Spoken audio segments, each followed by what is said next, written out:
Hi, and thank you for tuning into this podcast. My name is Shay Ryan Douglas, and in this series, we explore community connection, optimal human potential, and transformational collective growth through inspiring conversations with a diverse range of people who are working towards a positive change in the world. I hope you enjoy this episode today, and if you would please take the time to like, share, and subscribe, we would greatly appreciate that. And I hope you enjoy.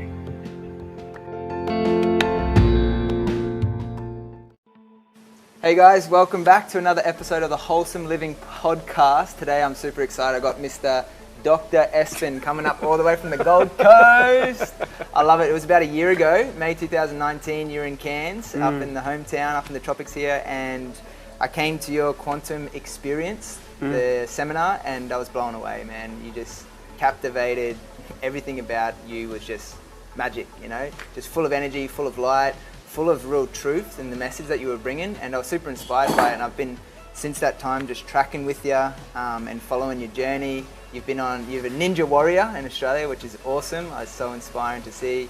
You travel the world as an inspiring international speaker, and you're also a neuroscientist, which I'm really curious to ask you a few questions about, because what's coming out today and what I love about the world right now is there's this cross-pollination between spirituality, which has been around for thousands of years, and modern science, and it's like just cross-merging. So I guess my first question for you, I'm super interested in this notion. Could you elaborate a little bit more on how quantum science is now, one of the most validated sciences that's out there, how that confirms some of the spiritual teachings that have been around for thousands of years? What an awesome question. I think the first thing to recognize is there's a lot more to life than what we can feel and touch. And if you look at the depth of reality, like if I put your hand under a microscope, and we look deep enough under a microscope, you'll see a thing called the molecule. I think many people have heard about a molecule. And then you go deeper, you find an atom, and in the middle of the atom there's a nucleus, etc. So the lower you go in a microscope with anything, you know, it can be your foot, it can be your hand, your brain, your heart, it can be this wooden floor, it can be any physical matter. The lower you go under a microscope, you'll actually find, scientifically proven, that your body is made up of 99.9% non-physical. That means non-physical stuff. So 99.9% of you is pure space, right? And as Einstein said, there's two ways to live your life. One is that nothing's a miracle, and two is that everything's a miracle. So the question is, what is this space? Who am I, really? And that's the greatest question in the history of humanity. Who am I? And so the truth is, well, you're made up of 99.9% pure consciousness, pure quantum potential, and the rest, 0.01%, is the physical.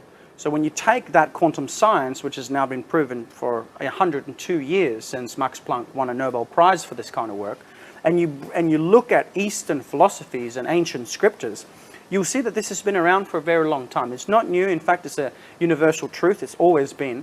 But it's only recently where the Western world is really starting to grasp the concept of how beautiful, how powerful, and how much love we really have inside of ourselves. Yeah, absolutely, man. That's so well answered. I love that. And it seems difficult at first glance to grasp this concept that this chair that I'm sitting on, you know, these arms and this body is physical because I can feel it, but there's deeper layers to it. Like we're very much an emotional being and a spiritual being on a deeper level. How do you really get that message to people? Because from my experience, it's not something that you can tell people, but something they can experience for themselves. So the work that you do with these events and these deep immersions into the feeling-based way of relating to ourselves and understanding who am I, how do you really equip people with the tools to come to this realization themselves?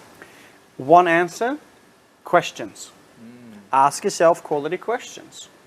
You know, Socrates was the first one that really started to show us the power of questions. So a question that I ask people all over the world where I go, I mean, before COVID hit, we were traveling full time and touring, and etc. One of the main questions that I ask is, what do you believe about yourself? Do you believe that you are only flesh and bone? that your children, that your people that you love are only the things that you can touch and feel? Party Hey, time. windy. Oh yeah, love that. Shift happens when you're heavily It's meditating. shifting, man. Things are shifting. I feel it. Hey, in the Yeah. world today, there's so much that is shifting. Yeah. And it comes back to what you were explaining there. How are we able to shift with the times Yep. rather than getting stuck in the old, like heavy, dense physical? Because Yep. even for me, having to do that inner work of asking the questions, like, why am I feeling like this? Why am I getting triggered emotionally by these people at this time? And they're really good questions to ask. And so my next question is, how do people, once they start asking those deeper questions, how do they begin to resolve some of the inner conflicts that are arising with these questions to be able to, you know, come out into the world to live their full potential when there might seemingly be a lot of unresolved emotional, possibly trauma for the person, and they're reacting to things and they're living their lives in a kind of victim mentality. How do they shift that story? Well, that's what I did. You know, when I was young, my brother died when I was 5. I found him passed away in his bed. My sister was born 2 years after that. When I was 7, she was born disabled. And then I broke both my legs in 2005 and almost died twice in hospital with a hospital-induced staph infection.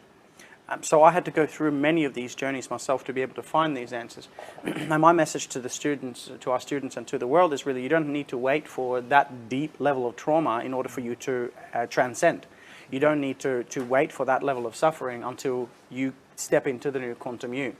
So as I started sharing before, the question is, who am I? Do I believe that I'm only physical?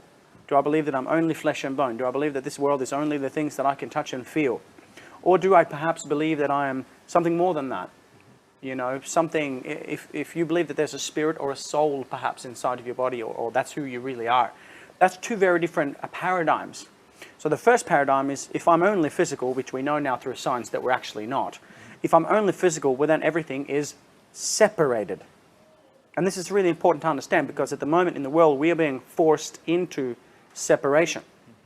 Well, if you look at quantum science and what the scientists have been calling this field of consciousness, of divinity, of innate intelligence, whatever you want to call it, the scientific name for it is the unified field.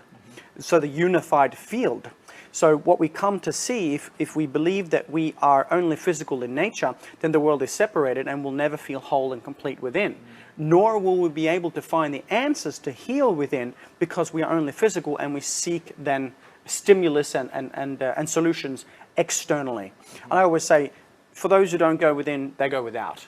And so when we bring that attention and intention to the fact that we are a spirit or a soul, there is some sort of consciousness within us, which is that 99.9%. And that we can begin to draw down the wisdom of the ages by living in alignment with these universal laws now proven by science, then that physical experience becomes so much more magical. So the first thing is, ask yourself the question, what do I really believe about who I am? And you change the question, you change your life, you change your belief, you change the way you see everything and experience everything. And I think that's the first step. And that's why we teach these events, to give people that experience. It doesn't matter what you believe. Let's look at science. Let's ask ourselves some conscious questions to be able to live an extraordinary life and to achieve what we want to achieve. Thank you so much for really sharing your story, because it's such a powerful one in the way that you've been able to heal yourself and also help your family, man. It's really, really just like hits home. It's strong and has a powerful, powerful message. And I mean, the work that you do through the science just confirms all of that. So it's just unbelievable to see and to witness. You know, you're the living, breathing example of that, and it's like full power. And I'm noticing that in the world more and more people are like really being called to step up and share their story, share their truth. Do you think that like people have to experience themselves, as you said, you know, you don't have to go through the trauma, but you have to ask yourself the deeper questions. Are they these realizations and this wisdom coming from consciousness, or is it coming from each other? All of the above. Yeah. Because there's no separation. You know, we know now that the unified field is the thing that connects us all. So that means that you and I are actually one, with just two different physical expressions of the same kind of consciousness, the same consciousness. So for anyone watching and listening to this, I mean, the key is to understand that it doesn't matter where you are. You don't need to be perfect to begin. You just need to begin. You just need to surround yourself with conscious people that raise your vibration. I mean, as you know, Nikola Tesla, the greatest inventor in human history, said if you want to find the secrets to the universe, think in terms of energy, frequency, and vibration. So when we understand this in our lives, we can begin to undo. It's not what we have to learn, it's what we have to unlearn. These thoughts, patterns, indoctrinations, behaviors, and limiting beliefs that are keeping us stuck in the past, because all of our cells are listening. Your unconscious mind doesn't know the difference between a thought, a feeling, and an actual real event. So what we are unconsciously, destructively doing is co-creating the life that we don't want based on these outdated paradigms and belief systems. I mean, you go back 200 years and it was perfectly normal to have slaves in our houses. I did a live on this the other day. Slavery was not made illegal in Australia until, well, let's put it this way, about 20 years ago. Wow. So it's mind-boggling how some of these belief systems are outdated. I mean, 100 years ago, women couldn't vote.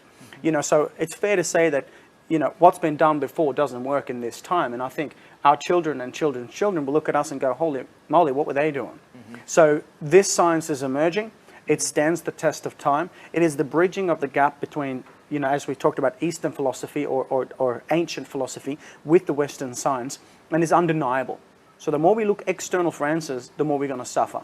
The more we point the fingers at other people, the more those three fingers are pointing back. So it really is the understanding that you are the hero you've been waiting for. But every single bit of your quantum potential to love, to heal, to transcend what's holding you back and step into an incredible reality depends on one thing. Are you really willing to do the work? Because you can be stinking thinking and just stay where you are. But if you want to shift that into a state of gratitude, you must do the work. You must engage. I mean, with stuff that you're doing, man. I remember you first came up when I was running a seminar. You came up with your camera and you was like, can I do a little shot? And I felt your vibe. So I don't look at people as the physical beings as much anymore. I feel their vibration. And what I felt from that was just love and joy. And joy vibrates at 540 hertz. I was like, let's hang out, let's do this, and here we are. So. Yeah, man. Thank you so much again, and thanks for sharing as well. Hey, it's just epic to hear. And what I really liked about what you touched on in terms of creating, you know, a future for the new generation. Like you've got a family now. You must be a really proud father. I'm sure you're going to be you're an incredible dad. I mean, I've seen the photos of you lifting them up and balancing them on your hand and doing all these epic stuff, man. It's unreal. So what is it that drives you today? You're such a passionate man about this, and I'm just blown away by how much you do in the world and how much you're doing on yourself. Like, this is kind of the answers that you're talking about, the journey within. What kind of legacy would you like to leave? Would you like to leave behind in this world for the next generation? It's really simple. I think most people listening and watching would agree that if we keep on going the way things are going, humanity is not going to survive. Even Einstein said this: we must adopt a brand new way of thinking if humanity is to survive. And, you know, 80% plus of the world's population has no clean food, no clean water, and less than $2.50 a day to their name. You know, and hey, you and I are going through difficult times, but really, this world is out of balance.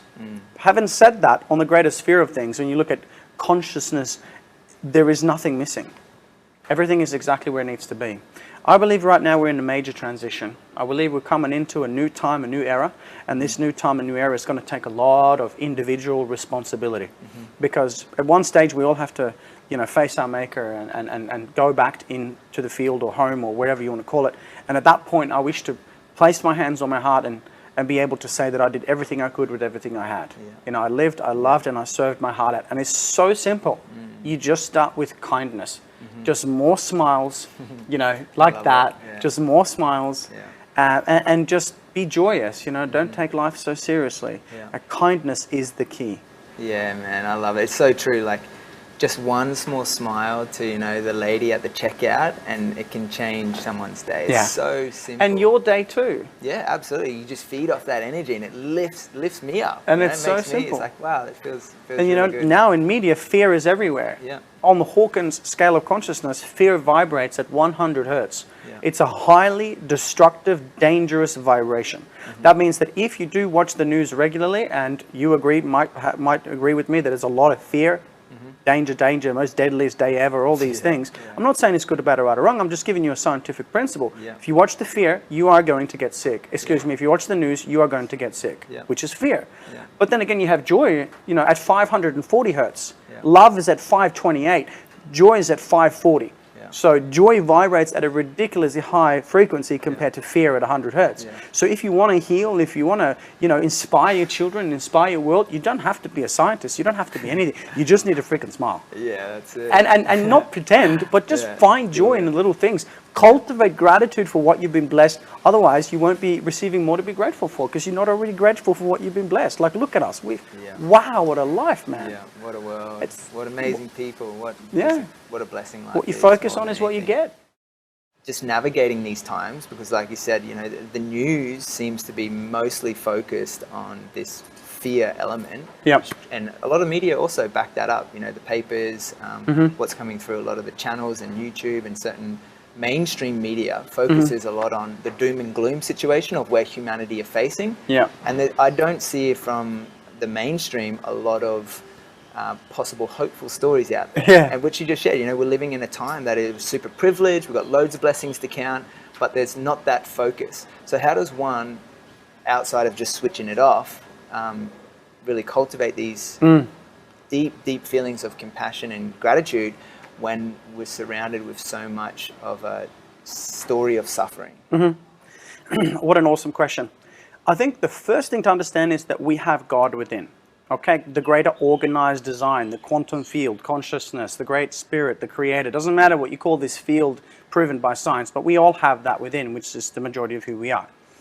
So my question to our students is, what if the top was actually the bottom of your potential? What kind of frequency, what kind of vibration, what kind of energy would you place in your field to cultivate more of? And it's really simple. If you just spend 7 days just looking at what's fear and what's love, and you write that down, and you look at your conversations, is this mostly, Einstein said, there's only two emotions, there's fear and love. All other emotions are derivatives of these two primary emotions. So if you just understand that there is fear and there is love, and you try to move from fear to love, you are going to increase your vibration, which is going to affect every single of what I teach, the 8 areas of life. So to be honest, it can feel and sound overwhelming, but it's actually not. It's just becoming aware, because awareness, which also means the field, which also means, God or whatever you want to call it, awareness is the key. You can't change it if you can't see it. You don't know what you don't know. So if you just ask yourself that question, where am I vibing now? Is it mostly fear or mostly love? And start doing the things that you love. That's why you're here. That's why you're blessed to be here in this time to do what you love. And if you just do what you love, you are in spirit, which means inspired, Yes, I love it. So just do what you love. Full power, bro. I just love it so much. What brings you joy in your life? What do you love doing at the moment? What makes you vibe at that top level? The thing, I just got goosebumps. Uni bumps. Yeah, nice. The thing that really drives me the most is seeing transformation in people. That's the biggest thing. And being a loving father, and I'd say probably, yoga. Yoga's the third one, or fourth. Maybe ninja training, But I'll be honest, it's the transformation. When I was in Melbourne and I almost died from the hospital-induced infection, the doctor looked me in the eyes and said, the infection is spreading, you're most likely going to die. Wow. And either that, he said, the best case scenario, you lose your right leg from the hip and down. And I knew in that moment that I had been looking external to the doctors and the nurses and the surgeons to find answers. And the truth is that you're the best doctor in the world. I'm the best doctor in the world. Everyone watching and listening is the best doctor in the world. No one can heal you.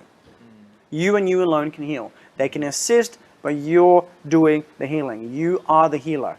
And when I recognized this, I understood the real science. Not pointing fingers because I am this way because of what happened to me when, back then. This stuff is outdated. You're either a victim of your history or you're a master of your destiny. You understand that this happened for you. And I get a bit revved up because I believe the current system's not working too well in our favor. And I think it's really important to understand that if you believe that there is a spirit or a soul inside, then maybe, just maybe, you were supposed to go through some challenges so you could find your answers. And when we teach this to our students, and when they get to go back in time to face their fear, to let go of their guilt, to collapse their shame, to open their hearts and let go of grief and sadness, to begin to create a life that's actually true to them, and learn to live a life of passion, to see things the way they really are and open that all-seeing eye, and eventually connect home to who we are and where we came from. We get to live with less interference. And naturally then we vibe higher, we heal incredibly well, and we live lives of inspiration. So what really drives me, and this weekend I'm just going to be tearing up over and over again, because there's going to be hundreds of people going through beautiful healing journeys where they heal themselves. We can lay out the strategy and the blueprint, and we can guide them through and hold this sacred space, but they and they alone can heal. Yeah, totally, man. That's so potent and powerful. It's so empowering for people to have that realization. My last question, just to touch on that a little bit further, because it seems to me that doing that deeper inner work and like having forgiveness for the past, letting go of all of that shame, releasing all of the guilt towards certain people or certain actions or the way that I was behaving.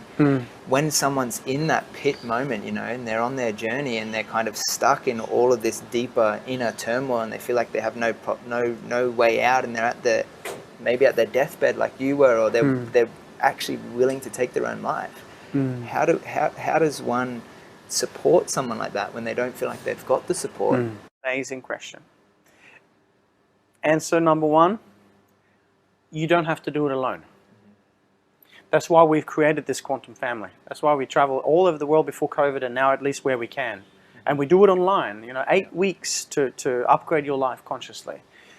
So the key is, I was lost and I had to start and do this alone. But after a while, because I didn't have much support when I was, my legs were broken, etc., I had this longing inside me for a family, because all my family was overseas in Norway.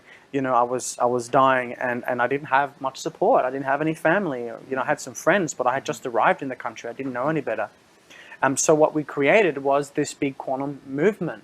And thousands of people are part of our family, and they support each other so beautifully. It's a culture that nurtures itself. So no matter what you're going through, or what you're suffering with, or what you have been through, we have a program that supports. We have a community and a family that holds that space, and that keeps on doing the work together and keeping each other inspired, but also keeping each other accountable. So anyone that is interested in doing the work, lean in and ask yourself the question, what happens if I do this kind of work? What happens if I go in to let go of what's holding me back and I heal? And what happens if I don't? Yeah, totally, man. And that just brings me to like how grateful I am to be part of this quantum family, man. You're an absolute legend, bro. I thank you so much for your time. Thanks for being here in Cairns. Always coming up, man. You're doing the work. You're changing people's life.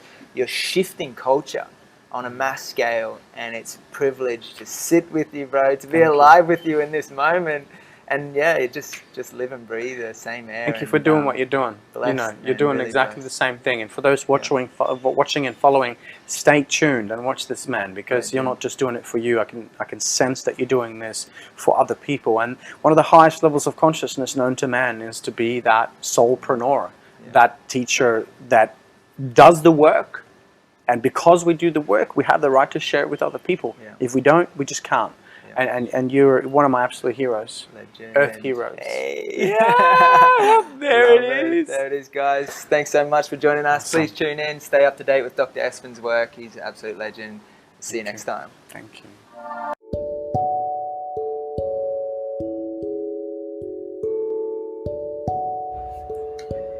Thank you so much for tuning into this episode and for listening to this podcast. I really hope you enjoyed this series, and if you'd like to listen to the full episode and get more conscious content online, tune into our online video platform at earthheroestv.com. Hope you have a great day, guys, and a huge love from me, and see you next time.